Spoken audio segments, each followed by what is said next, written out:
For those of you who are just now getting here, I'm Charlotte Pence. I'm the Director of Creative Writing at University of South Alabama and Director of the Stokes Center for Creative Writing, which provides readings and craft talks like this one. And so a special thank you to the Stokes family and the English department who make all of this possible.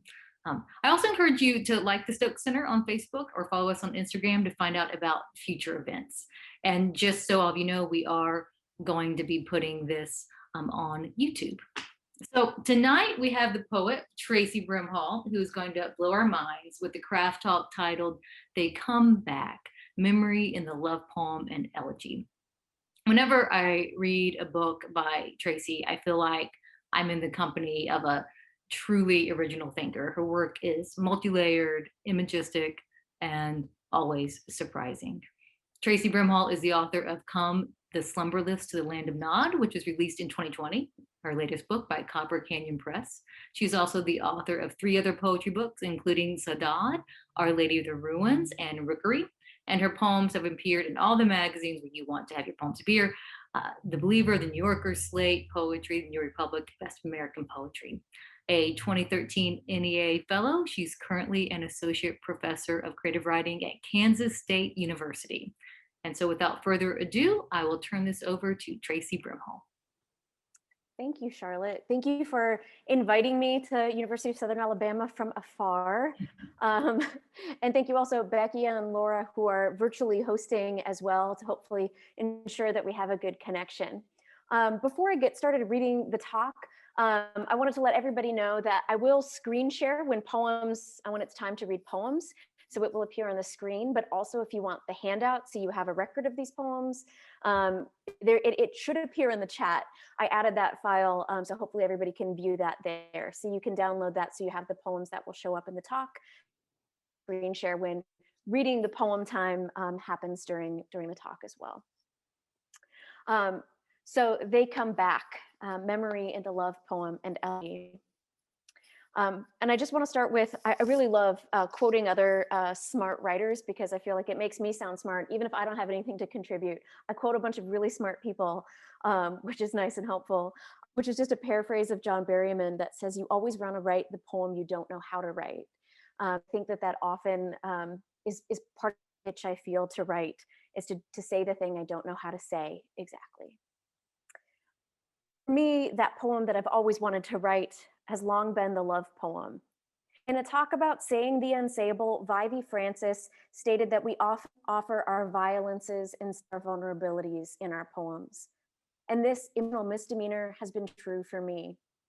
I fell in love with poetry around the same time I discovered romantic love for another person, but I wrote my griefs for many years rather than confess the tenderest parts of myself to others, though also I hadn't found those for myself yet either. People, when I fell in love, I wanted to be good at it. And by this, I mean both good at poetry and eros. And like many people first attempts, I sat at it. I mean, Taylor Swift has written whole album on being bad at this thing. I tried a couple more times at love, but I didn't dare go near the love poem. Yet many of the poems I put in my journal as a young writer were love poems. I would take pains to try. Love poems by others, that is, wanting to honor each line break that signaled longing, each metaphor for what grew between two people. Love is one of poetry's oldest subjects. Borges said there are only 4 stories to tell: a love story between people, a love story between 3 people, the struggle for power, and the voyage. But despite love claiming these first 2 spots in Borges's list, I came to create time where people seem very impressed with the lover and very suspicious of the sincere. Oscar Wilde very famously said, "All bad poetry is sincere," though he didn't say all sincere poetry is bad. And didn't Ezra Pound say, "Only emotion endures"? Couldn't I find a way into a love poem that wasn't so gave you cavities just listening to it? Graham Greene said, "Sentimentality, that's what we call sentiment we don't share." And I heard Kevin Proofer discuss how we all look for a better definition of this word we're afraid of being accused of. But what ends up being true is how irreducible an emotion is. Sentimentality is the 2D of feeling, the monochromatic expression of emotion. Oscar Wilde defined sentimentality as wanting the luxury of emotion without paying the price. So perhaps love poems are approachable if we include joint taxes and boundary. I say that sort of as a joke, but also that as I began to hand copy love poems in my notebook, even though I didn't dare write them on my own, I was discovering what worked in a love poem was something about mindfulness that love sent into. So the repetition, person, or a set of moments. Love is the ecstatic yes, but it is also knowing how someone likes their coffee, how they squeeze a toothpaste tube, and which side of the bed they sleep on. I spent years very comfortable with elegy and line sadness through poem after poem, but I was shy about celebrating the complex, joyous, difficult, essential emotion of love, and was terrified poetry would swipe left on me if I attempted the love poem and failed. However, in workshops, when asked to share a beloved poem, I would often turn to them by Yehuda Amahi. So this should be the first one in your note, and we'll do a share screen. I think it's just sharing my whole desktop so you can see how messy that is, but hopefully that's large enough that in this they'll be able to see that. So this is one of my first beloved poems as a young writer called Ballad on the Streets of Buenos Aires by Yehuda Amahi, which was translated by Shanna Block. And a man waits in the street and meets a woman, precise and beautiful as a clock on the wall of her room, and sad and white as the wall that holds it. And she doesn't show him her teeth, and she doesn't show him her belly, but she shows him her time, precise and beautiful. And she lives on the floor next to pipes, and the water that rises begins there in her wall, and he has decided on tenderness. And she knows the reasons for weeping, and she knows the reasons for holding back, and he begins to be like her, and his hair will grow long and soft like her hair, and the hard words of his language dissolve in her mouth, and his eyes will be filled with tears like her eyes, and the traffic lights are reflected in her face, and she stands there amid the permitted and forbidden, and he has decided on tenderness. And they walk the streets that will soon appear in his dream, and the rain weeps into them silently as into a pillow, and impatient time has made them both into prophets. And he will lose her at the red light, and he will lose her at the green and the yellow, and the light is always there to serve every loss. And he won't be there when soap and lotion run out, and he won't be there when the clock is set again, and he won't be there when her dress unravels threads. And she will lock his wild letters away in a quiet room and lie down to sleep beside the water in the wall, and she will know the reasons for weeping and for holding back, and he has decided on tenderness. Although falling in love is often associated with a rush, a newness, a sort of cardiac helplessness, what I love about this poem is its use of repetition and mundane domestic acts that represent the time passing in the love, the soap and the lotion, pipes in the wall. It's not the stars burning brighter, not a love affair in a penthouse with rose petals bed. As magical as love can be, it's a magic that burns in a basement apartment where people still moisturize. It doesn't leave out the real. I also love this beginning in the middle of something, junction, this suggestion that desire is cyclical and has already begun. I love how that reinforces the lyrical part of love, how there's the underpinnings of the but the conditional tense, the anaphora of and, keeps love from being a climax denouement situation and keeps it poised at the light at the cross streets, the moment past the infinite. At the time in my life when I discovered this poem, I wanted to live a love story. I always want my loves to last. Of course I do. When you know the details of someone's face, mapped their body with your hands, found yourself so drugged by brain chemicals that you would laugh at jokes they've told before, you want to keep doing those things. More and. A love that is inclusive and tireless, and. Hearts are greedy little shits. And that mention of time, the clock is mentioned twice, the changing lights signal moments, and the tense switches from present to future. The poem acknowledges time and its changes, and yet the weight of moments make the poem feel caught in amber. objects within the poem shift in their meaning like water and weeping. One of the most significant repetitions is the refrain, "And he has decided on tenderness."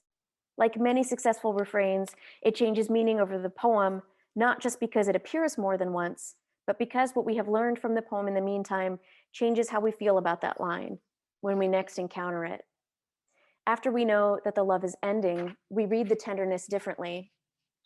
As a hoarder of adjectives in my own poems, I'm also astonished at how Amahi lets this poem run on the steam of its verbs and nouns without the adjectives sparkle and flare. When he does choose to include them in lines like, "She will lock his letters away in a quiet drawer," the opposing tensions of wild and quiet are more forceful because adjectives reappear. And it's not just anaphora and refrain and nouns transforming through the poem, but Amahi repeats the rhetorical strategy of lists too. But this, like the adjective, is also a break from the potential monotony of repetition by changing the list, moving from literal objects, and lotion out and the clock being 10, to the figurative object where the beloved's dress unravels to threads in the wind. So obviously those first two seem to be like real metrics, but I do believe that last one, he's really standing around like, tick tock, let's see what happens to this dress over eons. He moves from this literal to this figurative. My rule for lists when talking to students about their poems is that you usually have to change the rhythm of the list or the objects in the list. So if you said apples and oranges, bananas on the counter, it's three objects that belong together, but the third one varies the rhythm. Or apples and orange Legos, where you aren't changing the rhythm, but the third object becomes a surprise, sort of like here, where we go from literal, figurative. Even of nouns and official lines, there's still a chance for surprise. And love always has surprises for us. Those moments daily were watched. Love is also such a great teacher of innovation and influence. Love is pedagogical. Partners teach us. We transform through this. I also believe that this form of pedagogy should be promiscuous. Rather than mirroring a single poem, influence should take on many loves. I said this when I visited Dr. Pence's class last night. I always tried to read multiple, sit down to write. I'm taking on multiple influences, not trying to mimic a single author. Alexander Dumas said the chain of marriage is so heavy that it takes two to bear it, sometimes. And my love poem was also triangulated. Sometimes it is a new love that teaches you about an old love, but also sometimes new love is just teaching you more about yourself. It's not a comparison or lack from the first love, but that emotional capaciousness, that lover with its whale shark appetite.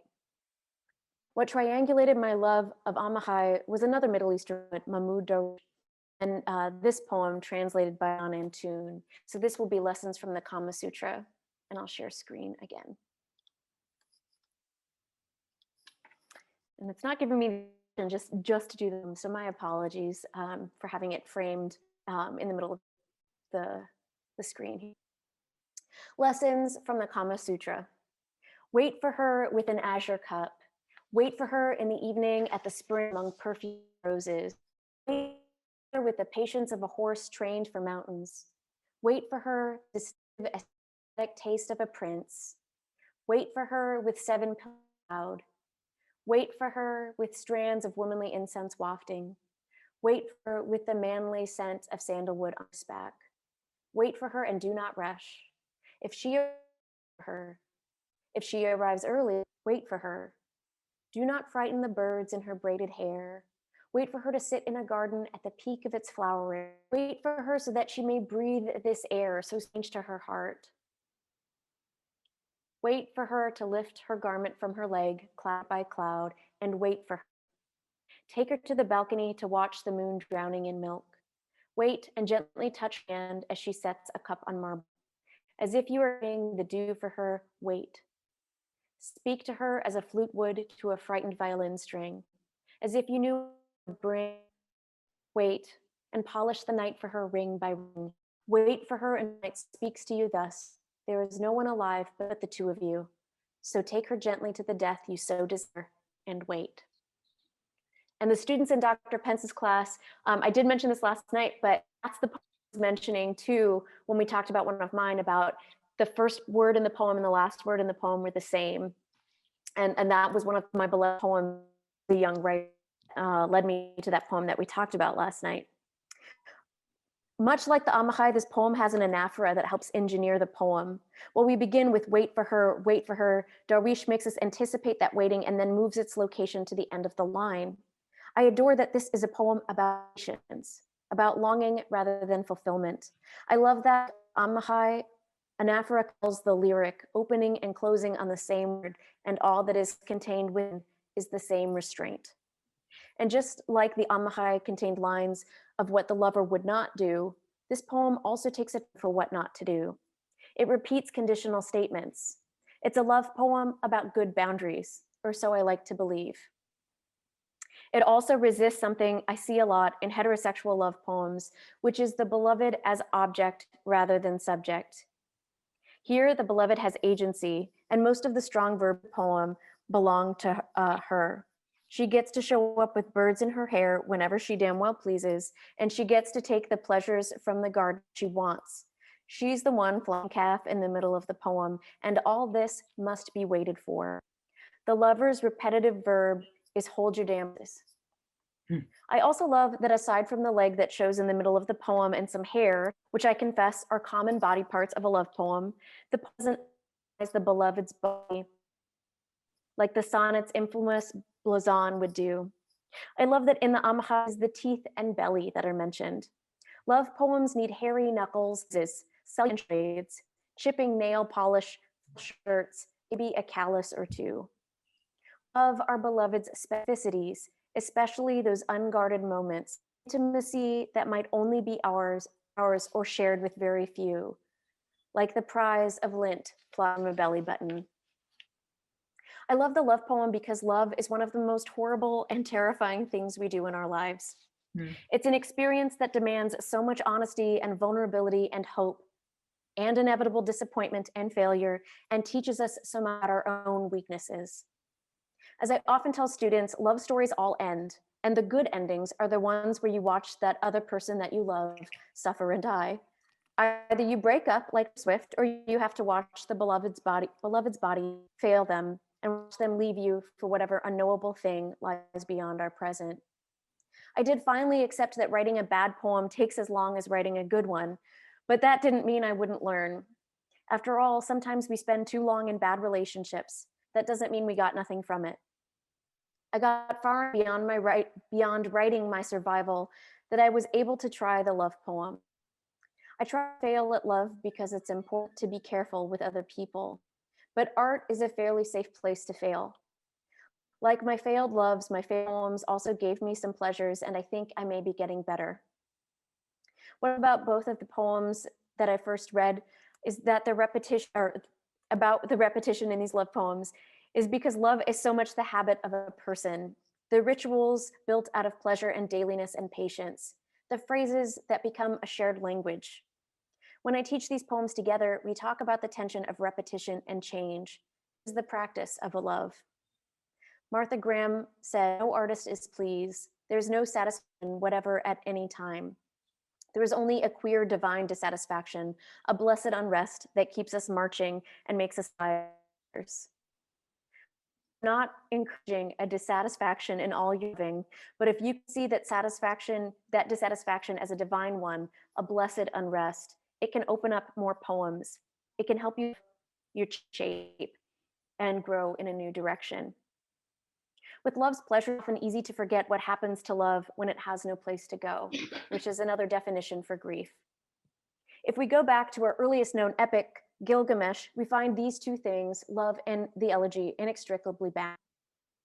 Free verse, uncourse grief, it's interesting that poets are still drawn to received forms, such as the villanelle and pantoum, that utilize repetition in order to express their grief. The most well-known villanelles, Elizabeth Bishop's One Art and Dylan Thomas's Do Not Go Down, are about grief.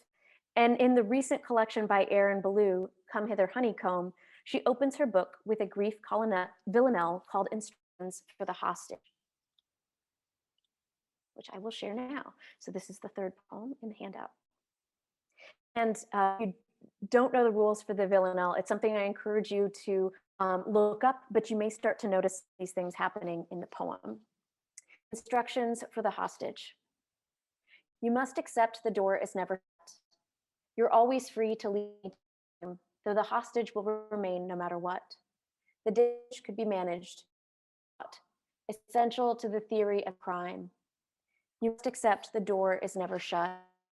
Soon you'll need to choose which part to cut, proof of life, then settle on your spine, though the hostage will remain no matter what. Buried with a straw, it's the weak who start considering their price. You're no great sum. You the door was never shut, and make a half there, apart, afraid your captors lost you, so far down, though the hostage you'll remain, no matter what. Blink once for yes, and twice for yes. The heart makes a signal for the willing, its purity sublime. You must accept the door is never shut. The hostage will remain, no matter what. One could argue this is a poem about an abusive relationship, not necessarily about grief, but love and grief have no such neat categories. Angry people have loved me angrily, broken people have loved me brokenly, and I have grieved them. And I have grieved the future we could have shared if only, if only. We don't only grieve the perfect humans in our life, or we would never grieve at all. But to speak to the repetition, if you've never encountered a villanelle, perhaps the reappearance of the first and third lines came as a surprise. Rules might still have felt the surprise of its return, doubly inevitable because of the rhyme's foreshadowing and the conventions of the form itself. And yet, much like the reappearance of abuse after a hostage has calmed their captor, it can still startle. The speaker insists on acceptance, repeating, "You must accept the door is never shut." That terrible must is perhaps worse than that never, the unchangeability of it all, that is enforced in the repeated line, the hostage will remain no matter what. Trauma bonds can be some of the hardest to break, and isn't some of what we grieve in those instances ourselves as well, for the pain we felt, for the pain we feel still. The poems that use repeated lines always run the risk of feeling boring, of giving a reader a sense they already know this, they've heard this. But it's line like Baloo's that hit differently each time you hear them, much like the love poem we talked about at the beginning, and he has decided on tenderness. The same is true of Laurent Beausoleur's pantoum, Stillbirth. For those who don't know the poem's rules for the pantoum, each line that appears repeats, creating an interlocking chain. Usually the repetitions happen in the next stanza. Final stanza does you back to the first and repeat those lines. That may sound confusing, but I invite you to, again, Google that form if it's one you're unfamiliar with to learn the rules. And also you can follow as I read it to you as well. I'm going to go back to screen share and scroll down. And this is the last poem, Stillbirth by Laurent Beausoleur. On a platform, I heard someone call out your name. No, Leticia, no. It wasn't my train. The doors were closing, but I rushed in searching for your face. But no, Leticia, no. No one in that car could have been you, but I rushed in searching for your face. No longer an infant, a woman now, blonde, 32. No one in that car could have been you. Leticia Marie was the name I had chosen. No longer an infant, a woman now, blonde, 32. I sometimes go months without remembering you. Leticia Marie was the name I had chosen. I was told not to look, not to get attached. I sometimes go months without remembering you. Some griefs bless us this way, not asking space. Told not to look, not to get attached. It wasn't my train, the doors were closing. Some griefs bless us that way, not asking much space. On a form, I heard someone calling your name. I love how this poem enacts cursive function of memory. Just like we change memories each time we access them and hold them, so too do these lines work in such different ways. One of the first and sharpest examples is how Beausoleur uses no, Leticia, no. It is a correction of a child in dialogue in its first appearance, and the next time Beausoleur is correcting herself and speaking to her own lost daughter. The overheard line has a triggering effect, sending Beausoleur into her past, her thoughts, the part of her mind that she goes to in order to speak to her grief, as though ghosts are listening. The pantoum's form makes the reader feel as though small emotional progress is taking place, and yet the way its ending circles us back to the beginning keeps us in grief's whirlpool, unable to pull too far away from loss's gravity. Certainly, there is no rule that says love poems must use anaphora and lists, and that grief poems must use received forms that employ repetition, but these strategies are incredibly effective because both let us abide with our emotions. They let us step outside of time and work through our difficult hearts. They also try and help give shape and structure to something that otherwise feels too chaotic and beyond our grasp. The pain of suffering and the pain of healing are different. So often when I was young and to say the unsayable, I went back to my well of grief and trauma thinking that was the hardest. And that is hard, but my softness is harder. Everyone's definition of risk is different. And what poetry taught me about love is that mastery is just the beginning of a long practice. I'm practicing on you is understandably not a metaphor people want for their love, but I hope to believe I have mastered or their love poem. I no longer fear I am bad at it, but love is a humbling verb, one I keep returning to and hoping to improve. Thank you. Thank you, Traci. That was wonderful. Traci's going to take a couple of questions. You can feel free to put them in the chat if you like to do it that way, or if you would also just like to unmute yourself and ask your question, that's fine too. I really appreciated how you're looking at how the use of anaphora and repetition, all of this is mimicking the emotions around grief and how it's like circular, right? It's definitely not steps, it's definitely not linear, but it's this repetitious swirling. And I love how your talk was focusing on that. We've had a little, you might have noticed that the boxes, we turned off our cameras just because we were getting a little bit of cutting in and out. It does seem to help if you're just a little closer to the camera, but I noticed you pivoted in on that earlier. Yeah, great. So, all right. So does anyone have a question for Traci?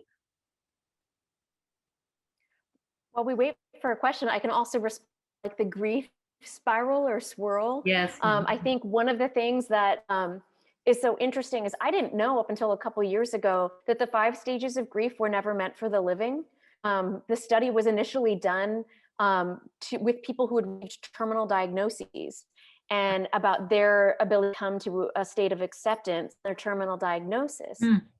So it never meant as like process for the living to go through, but I think some of those steps do feel similar to what people who are grieving feel, but I think it is, you thrash about so wildly, and I don't know that you ever get to a place where you're like, yeah, it's totally fine that my mom is dead or whatever. It's not that like there can be some sort of pure acceptance. It's Kubler-Ross, Karen, yeah. The 5 stages Kubler-Ross model wasn't meant for that. Though the collaborator did go back later and was like, okay, cool, we should address what should the living do? But I think we're just very hungry as a culture for some guides on how to do this, because the Victorians were like, okay, you wear black for exactly this many days, and then you can wear purple and then gray or whatever. And like that, all of these rituals around death. And then we just had nothing for a while. People were looking, how do you, what is the steps for that? What are these signposts as a culture for what to do? Right. And I think it's interesting in that I think it's one of the few spaces where you're allowed to be sad in our culture. I think Americans really like positivity, and which is cool. It's got its place, but there's just not a lot of places for just for missing someone. And I think poems love that. That's so true. And poetry has a way of both being able to memorialize the person, or a situation, love, what have you, a past marriage. And it has you be able to recreate that and keep that memory, and at the same time also have a space for those feelings, so you can just sit with those emotions. Because you're right, it's this fast-paced culture, and we don't sit with emotions very well. We want to act on the emotions. So Alicia would like to ask a question here.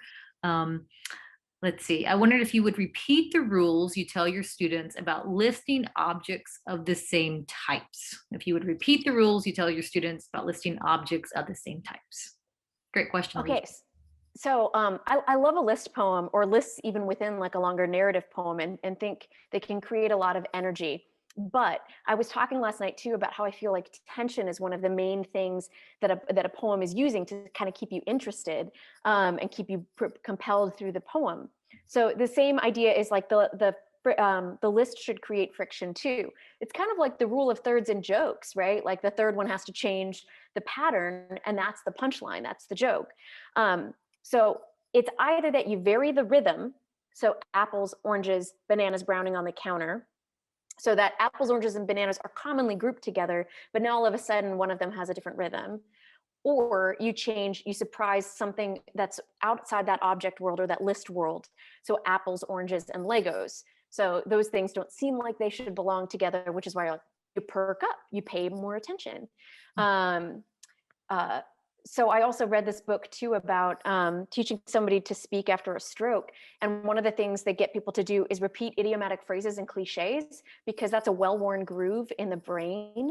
And it comes from a different place as the rest of speech. It's because it's like you autofill as soon as you hear the beginning of a phrase. And it's got a different groove in the brain. And this is why we like surprise, and why it's cool if metaphor and simile can surprise too, is all of a sudden your brain has to make a leap and create a connection, and our brains love to make patterns. So when you all of a sudden toss us a surprise, we're like, ooh, okay. We start sitting up and paying a different kind of attention to the poem. But if we've got apples, oranges, and bananas, then, you just sort of settle into the typical patterns, the expected thoughts, the expected language. So it's part of using that surprise. It doesn't always be the third two. You could be apples, Legos, and orange, like it doesn't have to be on the third, but something is up and creates like some sort of texture or surprise within a list. Great answer. I did not know that about um, teaching would you say cliches as a way to get into the groove. Do you have a favorite? Here's a question from Patrick Cesarini. Do you have a favorite Thomas Hardy love/grief poem? He seems to always write about both together. That's so true.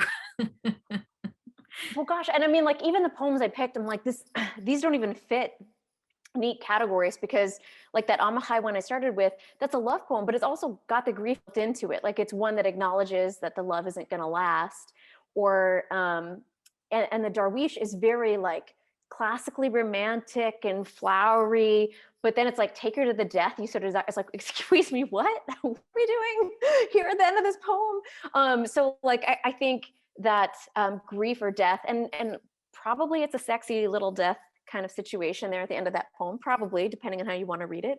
But I mean, all of a sudden, I think these things are constantly rubbing up against each other. And that grief is defined as love with no place to go.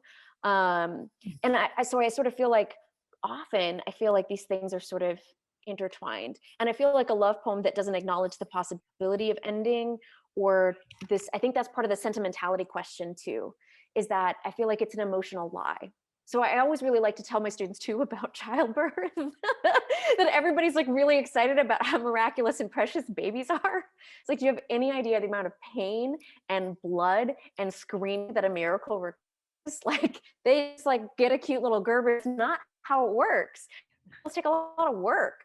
And so like, but yet, I mean, that child spit up in my mouth. Like, but normally all you get is the precious stuff, the stuff that makes for a good Cheerios commercial.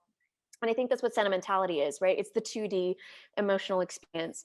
And all love is constantly, Wallace Stevens said, death is the mother of beauty.